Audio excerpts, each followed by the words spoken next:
Buena y bendecida noche. Hoy estamos en la Casa Mágica. Tengo el agrado de contarles que me encuentro con un amigo que estudia psicología, Kente, y anda con Marino. Él se encuentra con Marino. Estamos en la Casa Mágica y quiero que él nos cuente unas palabras desde su experiencia de vida porque lo vamos a tener en unos espacios aprendiendo con él, bailando con él, conociendo el mundo con él. Cuéntanos, Kente. Bueno, buenas noches. Pues bueno, desde la experiencia de la danza, pues estamos em, vinculando a las personas para que aprendan música andina, podamos convivir desde el arte, desde la cultura.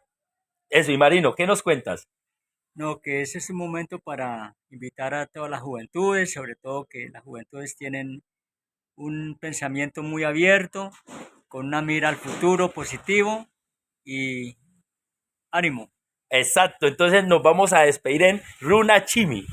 Bueno, Kutimpa quiere decir nuevamente, Rikurishun, nos vemos, y hasta Kashkaman, hasta pronto. O sea que si unimos esas tres palabras diríamos, Kutimpa Rikurishun, hasta Kashkaman.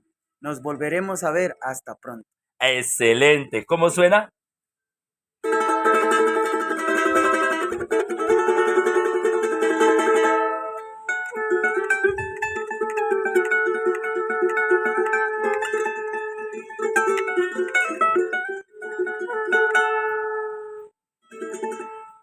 Hasta pronto.